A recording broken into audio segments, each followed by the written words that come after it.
আসসালামু আলাইকুম, আপনাদের সবাইকে স্বাগত জানাচ্ছি এখনকার আলোচনায়। আপনাদের সঙ্গে আছি আমি সিরাজুল ইসলাম।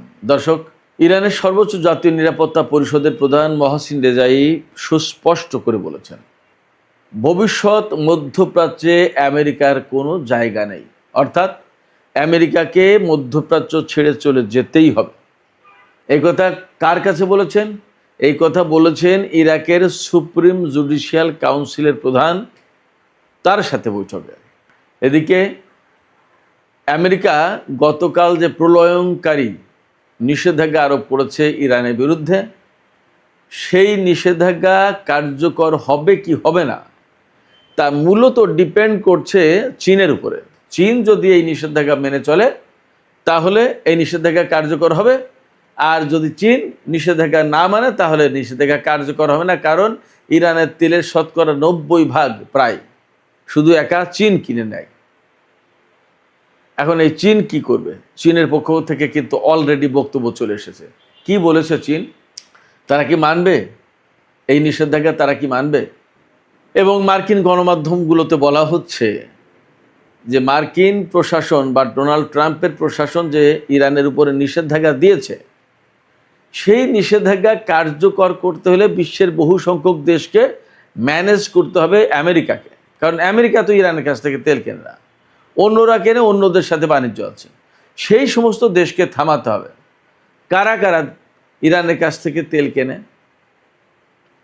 সেই আলোচনা আজকের এই ভিডিওতে করব। এছাড়া আরও বেশ কিছু প্রাসঙ্গিক বিষয় থাকবে। এর ভিতরে একটা গুরুত্বপূর্ণ বিষয় থাকবে, ওমানের পররাষ্ট্রমন্ত্রী আজ মঙ্গলবার 25শে আগস্ট তেহরান সফরে আসার কথা ছিল, তিনি অলরেডি তেহরান সফর করেছেন এবং ইরানের পররাষ্ট্রমন্ত্রী আব্বাস আরাগচির সাথে বৈঠক হয়েছে। এই বৈঠক কিসের, কি ব্যাপার এবং এর গুরুত্বটা কি, সে বিষয় নিয়েও আমি কথা বলবো। তো দর্শক, এই ভিডিও আশা করছি আপনাদের ভালো লাগবে। যদি ভিডিও ভালো লাগে তাহলে শেষ পর্যন্ত সঙ্গে থাকবেন, লাইক কমেন্ট করবেন আর চ্যানেলটি সাবস্ক্রাইব করে সাথেই থাকবেন। দর্শক, চলুন আমরা বিস্তারিত আলোচনা করি। আমি প্রথমে কি বলছিলাম, ইরানের সর্বোচ্চ জাতীয় নিরাপত্তা পরিষদের সচিব মহসিন রেজাইয়ের একটা বক্তব্য দিয়ে কথা বলছিলাম। তিনি কি বলেছেন? তিনি বলেছেন যে ভবিষ্যৎ মধ্যপ্রাচ্যে আমেরিকার কোনো জায়গা নেই। ভবিষ্যৎ মধ্যপ্রাচ্য বলতে এই যে আমেরিকা এবং ইসরায়েলের সাথে আমেরিকার যে যুদ্ধ চললো বা এখনও চলমান, এই যুদ্ধের পরে যে নতুন মধ্যপ্রাচ্য থাকবে, যে নতুন মধ্যপ্রাচ্য গড়ে উঠবে, সেই নতুন মধ্যপ্রাচ্যে আমেরিকার কোনো জায়গা নেই। ইরান বহু আগে থেকেই বলতো যে ভবিষ্যতে মধ্যপ্রাচ্যে আমেরিকার কোনো জায়গা থাকবে না।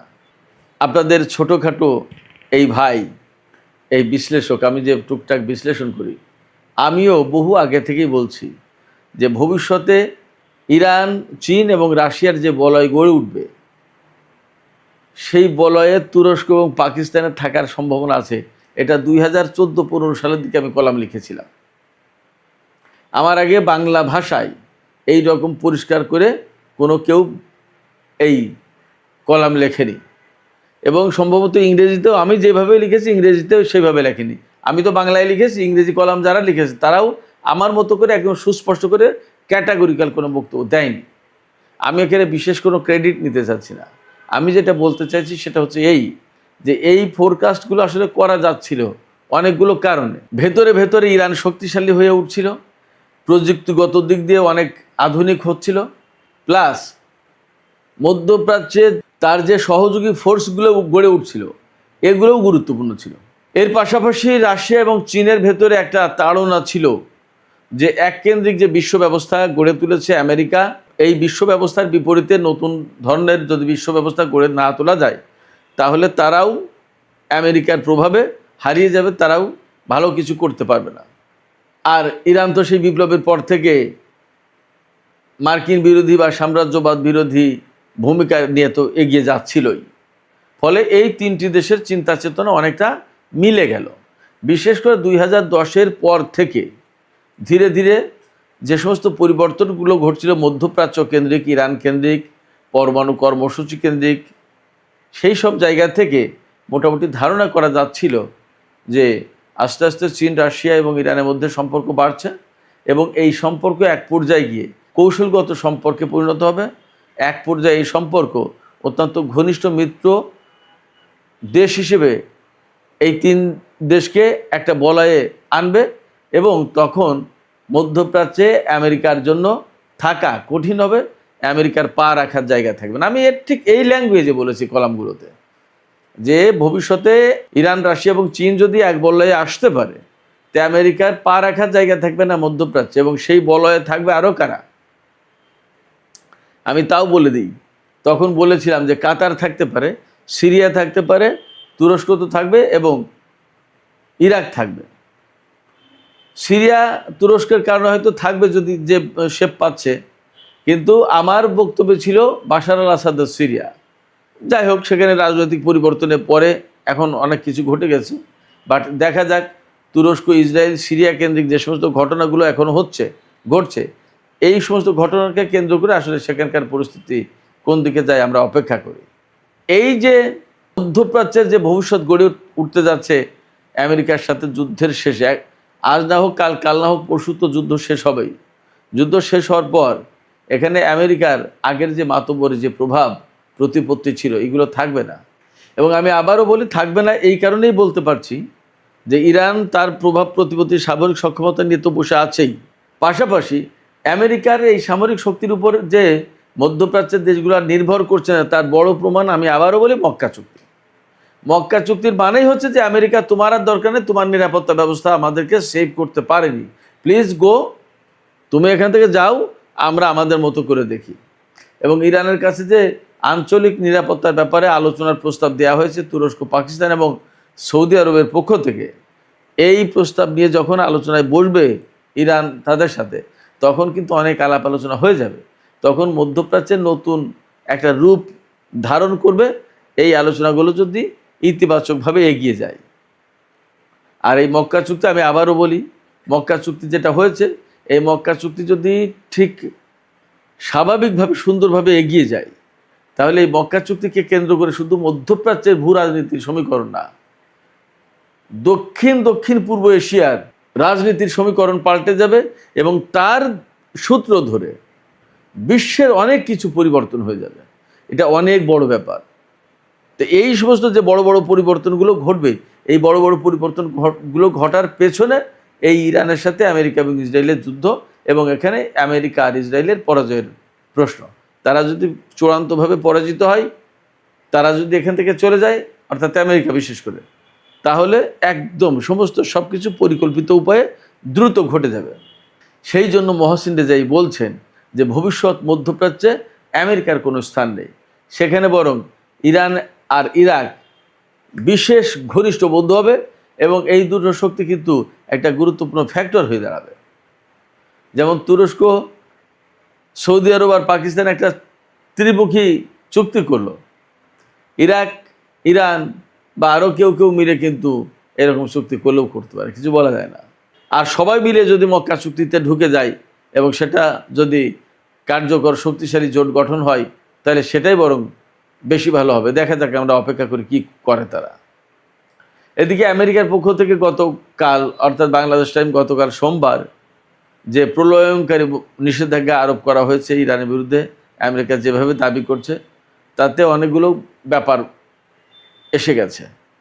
মার্কিন অর্থমন্ত্রী স্কট বেসেন্ট তিনি বলেছেন, তিনি অনেকটা হুমকি দিয়ে বলেছেন যে এখন বিশ্বকে সিদ্ধান্ত নিতে হবে যে তারাই আমেরিকার পক্ষে নাকি ইরানের পক্ষে, অর্থাৎ হয় আমেরিকাকে বেছে নাও, না হয় ইরানকে বেছে নাও। তার মানে এখন আমেরিকার সামনে একমাত্র প্রধান শক্তি হচ্ছে বা প্রধান প্রতিদ্বন্দ্বী হচ্ছে ইরান। আপনারা কৌশলগত বিষয়টা বুঝতে পারছেন, খেয়াল করছেন কোথায় গেছে? আমেরিকার সামনে এই মুহূর্তে মূল প্রতিদ্বন্দ্বী ইরান। তোমরা হয় ইরানের পক্ষে, নইলে আমার পক্ষে। এই জায়গাটাই কে কী ভাববে, কে কী করবে। একটা সময় এটা নিয়ে খুব বিব্রত হওয়ার একটা ব্যাপার ছিল, কিন্তু এখন চীন কোনো বিব্রত বোধ করছে না। চীনের পররাষ্ট্র মন্ত্রণালয়ের মুখপাত্র লিন জিয়ান আজকে একদম সুস্পষ্ট করে বলেছে যে আমেরিকা এইভাবে হুমকি ধমকি দিতে পারে না।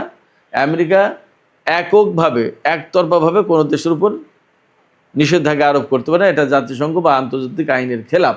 ফলে চীন আমেরিকার এই নিষেধাজ্ঞা মেনে চলতে বাধ্য নয়। তিনি একদম সুস্পষ্ট করে বলেছেন, চীন তার জাতীয় স্বার্থ এবং তার নিরাপত্তা রক্ষার জন্য প্রয়োজনীয় যে পদক্ষেপ নিতে হয় তাই নেওয়া হবে। তার মানে চীন আমেরিকার এই নিষেধাজ্ঞা মানবে না, একদম সাফ গল্প।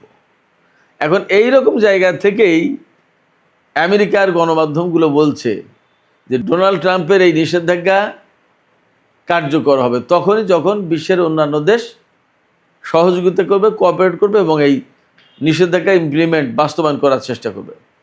তো এখন সেই জায়গায় প্রশ্ন আছে যে কোন কোন দেশ ইরানের কাছ থেকে মূলত তেল কেনে। তাতে একদম সবার আগে চীনের বিভিন্ন ফ্যাক্টরি, রিফাইনারি কোম্পানিগুলো ইরান থেকে প্রায় 80 থেকে 90% তেল কিনে নেয়। ইরানের কাছ থেকে এই তেল কিনে নেওয়ার ফলে যা হচ্ছে, ইরানে ম্যাক্সিমাম তেল তো বিক্রি হয়ে গেল। আরও তেল কেনে ইরানের কাছ থেকে ভারত যদিও 2019 সাল থেকে তেল কেনা বন্ধ করেছিল, কিন্তু এই 2026 সালে তারা ঠিকই ইরানের কাছ থেকে তেল কিনেছে। এরপরে শ্যাডো ফ্লিটের মাধ্যমে ইরান বিশেষ করে বিভিন্ন সময় তেল বিক্রি করে থাকে এবং এই শ্যাডো ফ্লিট থেকেও বিভিন্ন দেশ তেল কিনে থাকে। তার ভেতরে চীন প্রধানত তেল কিনে থাকে। চীনের শ্যানডং বন্দরের কাছে ওখানে জাহাজ ভিড়ায় শ্যাডো ফ্লিট, অর্থাৎ তাতে নাম পরিচয় থাকে না এই জাহাজ, এবং ওখান থেকে সরাসরি ডলার হয়তো হাতে হাতেই পেয়ে যায়, যার কারণে ইরানের এই ডলার পেতে ঝামেলা হয় না। যতদূর জানি বা বুঝি যে বিশ্বের বিভিন্ন দেশ, ওই এলাকার বেশ কয়েকটা দেশ ইরানের কাছ থেকে তেল কেনে, আর যদি নাও কেনে শুধু একা চীন কেনে সেটাই যথেষ্ট। ফলে ইরানের উপর যে নিষেধাজ্ঞা দিয়েছে এই নিষেধাজ্ঞা দিয়ে কোনোভাবে ঠেকানো যাবে না। সুপ্রিয় দর্শক, আমি আজকের আলোচনার শেষের দিকে ওমানের পররাষ্ট্রমন্ত্রী বদর আল বুসাইদির তেহরান সফর সম্পর্কে একটু কথা বলি। বদর আল বুসাইদি আগেই ঘোষণা দিয়েছিলেন এবং আজকে তিনি ইরান সফর করেছেন। এরই মধ্যে ইরানের পররাষ্ট্রমন্ত্রী আব্বাস আরাকচির সাথে তিনি বৈঠক করেছেন। এই বৈঠকে কী নিয়ে আলাপ হয়েছে একদম পরিষ্কার পয়েন্ট টু পয়েন্ট না জানা গেলেও মূল আলোচনার বিষয়বস্তু ছিল হরমুজ প্রণালী। হরমুজ প্রণালী নিয়ে কী আলোচনা? হরমুজ প্রণালী নিয়ে আলোচনা এই সময় মূলত দুই রকমের। একরকম হচ্ছে যে হরমুজ প্রণালী ব্লকেট দিয়ে রেখেছে আমেরিকা, ইরানের কোনো জাহাজ ঢুকতেও পারবে না, বেরও হতে পারবে না। তাহলে ইরান এই নিষেধাজ্ঞা মানবে কিনা, এটা একটা প্রশ্ন। আর এই ব্লকেটের বিরুদ্ধে ইরান কি করবে সেটা একটা প্রশ্ন। আর একটা গুরুত্বপূর্ণ প্রশ্ন হচ্ছে যে হরমুজ প্রণালীতে ঢোকার এবং বের হওয়ার কয়েকটা রুট আছে, ইরানের কোল দিয়ে, মাঝখান দিয়ে এবং ওমান উপকূল দিয়ে।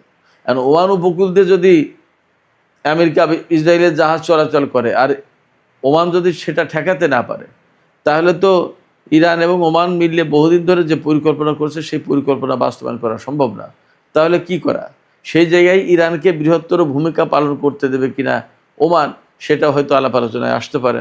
এছাড়া হরমুজ প্রণালীতে আরও কিছু ব্যাপার আছে, যেমন হরমুজ প্রণালী দিয়ে যে সমস্ত জাহাজ চলাচল করবে তাদের কাছ থেকে টোল বা ফি আদায় করতে হবে, এটা ইরানের পরিকল্পনা। তাহলে সেই টোল বা ফি আদায় করা, ওমানের একটা সমর্থন, ওমানের যুক্ত থাকার প্রশ্ন আছে। তারা কিভাবে থাকবে, কিভাবে সহযোগিতা করবে, এটা একটা ব্যাপার। আবার আরেকটা ব্যাপার আছে যে এই যে টোল আদায় হবে সেই টোল ইরান কত পার্সেন্ট দেবে, ওমান কত পার্সেন্ট দেবে, এর অনেক কিছু ব্যাপার কিন্তু আছে।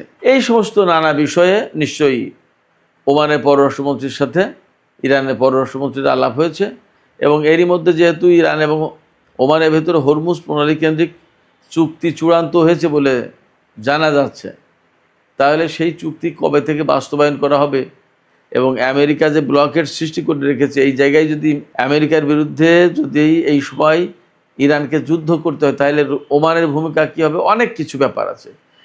এই সমস্ত বিষয় নিয়ে আলাপ আলোচনা করে একটা পর্যায়ে যাওয়ার চেষ্টা করছে দুই দেশ, এটা আমরা মোটামুটি বুঝতে পারছি।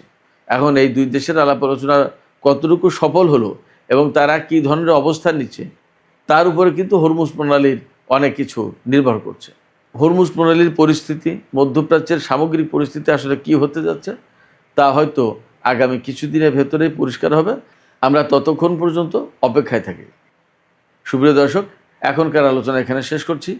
আলোচনা শেষ করার আগে আপনাদের কাছে জানতে চাই, চীন ঘোষণা দিয়েছে সুস্পষ্টভাবে যে তারাই আমেরিকার নিষেধাজ্ঞা মানবে না। তারা কি তাদের এই অবস্থানে টিকে থাকতে পারবে নাকি মার্কিন চাপের কাছে তারা একসময় নতি স্বীকার করবে?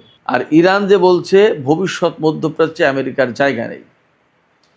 জায়গা নেই, তার মানে মধ্যপ্রাচ্য থেকে আমেরিকাকে চলে যেতে হবে, তাড়িয়ে দেবে।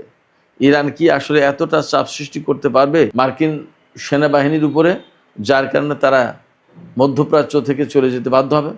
দর্শক, আপনাদের মতামত জানিয়ে কমেন্টে লিখবেন। আর ভিডিও ভালো লাগলে লাইক, কমেন্ট, শেয়ার করবেন এবং চ্যানেলটি সাবস্ক্রাইব করে সাথেই থাকবেন।